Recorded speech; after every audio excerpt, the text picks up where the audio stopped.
I think like phenomenal would be the right word.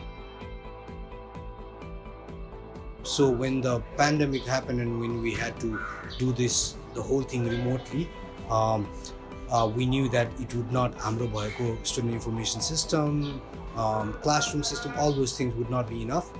So we approached Fuse Classroom. They would be able to make a benchmark खालके software create गर्न सक्छ भन्ने भएको. We approached Fuse Classroom, and what we are very happy with what we have got now, because it's the whole integrated, everything is in there, so it's really helpful. I think we could not have offered all those classes remotely 100% online without the help of Fuse Classroom. यसमा student experience पनि एकदमै राम्रो छ हाम्रो फ्याकल्टीहरूको, because फ्याकल्टीले कतिवटा चिज चाहिँ there are lot of things that उसले ट्रेडिसनली क्लासमा फिजिकली पनि गर्न नसक्ने चिजहरू पनि यो फ्युज क्लासरुममा चाहिँ अभाइलेबल छ. So that has made even more exciting for teachers, specially कम्युनिकेसनको पार्ट हुन्छ नि, इन्टरेक्सनको पार्ट, त्यो पार्टहरू चाहिँ आई थिङ्क अर्को लेभलमा गएको छ. The amount of trainings from teachers to students, sabai kura was taken care of by the Fuse Classroom, so it made a transition very easy for us. हाम्रो student information सिस्टमहरूमा पनि जुन अहिले still build भइरहेछ, त्यसमा चाहिँ हाम्रोमा पहिला धेरै कुराहरू मिसिङ थियो. त्यो चाहिँ हामीले कति आफूले जानेको चिजहरू राखेको थियौँ भने यसमा चाहिँ राम्रो सिस्टम्सहरूबाटै इन्सपायर्ड भएर आएको हुनाले it's in many ways it can guide education institutes towards providing good education service to the students. Covid पछि पोस्ट कोभिडको टाइममा चाहिँ पनि हामीले यो युज गर्नुपर्छ. पोस्ट कोभिडको टाइममा पनि यसले चाहिँ हामीलाई अर्को लेभलमा लिएर जान सक्छ हाम्रो प्रोभाइड गर्ने एजुकेसन भनेर नै हामीले त्यो बेलामा. So it was not a short term investment, long टर्मै सोचेर गरेको. We took this as an opportunity to launch this big time, because if COVID नभएको अथवा pandemic नभएको भए it would have taken us at least few years to full-fledged लिएर जान सक्थ्यो भने यो सबै कुरा 9-10 महिनामै भयो. हामीले चाहिँ what we are अलिकति blended learning को मोडलमा हुन्छ नि, कन्भिनियन्स जस्तै लाइभ क्लासेसहरू पनि we still want to use it, तर कहिलेकाहीँ टिचरको एब्सेन्ट हुने टाइम होला होइन, सो विच अदरवाइज उसले क्लासमा आउन सक्यो भने घरबाट पढाउन सक्ने होला, अथवा राम्रो टिचर्सहरू might not be available in Kathmandu होइन, त्यो क्लासेसहरू बाहिरबाट अफर गर्नको लागि, यो सबैको लागि चाहिँ we still want use it live क्लासेसको पार्टमा.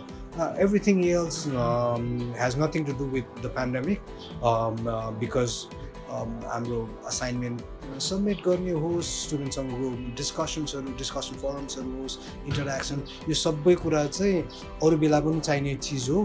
र आई थिङ्क यो चिजहरूले आई थिङ्क इन्स्टिट्युटलाई स्टुडेन्टलाई प्रोभाइड गर्ने सर्भिसको लेभल अलिकति राम्रो गर्नु बाहेक त्यसको डिसएडभान्टेज केही पनि छैन. सो आई थिङ्क पोस्ट कोभिडमा पनि यसको रेलेभेन्स उति नै छ जति कोभिडको टाइममा त त्यो पेन्डेमिकको टाइममा थियो.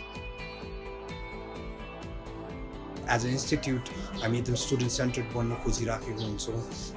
त्यो बेलामा एडभाइस गर्नको लागि हामीसँग क्लियर डकुमेन्टेसन्सहरू हुँदैन. सो जस्तै अहिलेको एआई फिचर्सले स्टुडेन्ट्सको प्रोग्रेसहरू चेक गर्ने, त्यो टेस्टहरू गरिरहेको भएर हाम्रो एडभाइजर्सहरूलाई, हाम्रो टिचर्सहरूलाई पनि स्टुडेन्टलाई फिडब्याक दिन, त्यो गर्न पनि एकदम सजिलो भइरहेछ. हाम्रो स्टुडेन्ट्सहरू आई थिङ्क कुनै संसारको कुनै कुनामा अरू ठाउँमा कुनै टाइममा कहीँ पढ्न जाँदाखेरि चाहिँ they will not feel less अथवा कुनै यो एक्सपिरियन्स नभएको हुँदैन, because they have already use this things. अनि यो सिस्टम सबै कुरा चाहिँ वर्ल्ड स्ट्यान्डर्ड्समै भएको हुनाले I think all this features are quite useful. Nepal जस्तो ठाउँमा इन्फ्रास्ट्रक्चरको हाई कस्ट हुने ठाउँमा होइन, अथवा लो कस्टमा आई थिङ्क यो फ्युज क्लासरुम डिजिटाइजेसनले धेरै हेल्प गर्छ. Whether it's making students accessible to teachers. हाम्रो पनि एकदमै फोकस के हो भन्दाखेरि ग्रेडिङ सिस्टम्स होइन यो सबै चाहिँ एकदमै युनिभर्सल बनाएर कलेजले माथिबाट हार्ड एन्ड फास्ट रुल बनाएर गर्नु हुँदैन बिकज हरेक क्लासरुमको डाइनामिक्स फरक छ, हरेक कोर्सेस आर डिफरेन्ट.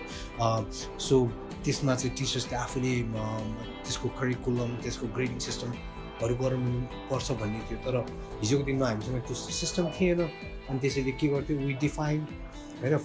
तर आजको दिनमा त्यो हुने बित्तिकै चाहिँ प्रोग्रामिङ क्लास र सोसियोलोजी क्लासमा they can be evaluated in a very different ways because Fuse Classroom allows us to do that. We have pretty much worked with many other vendors previously.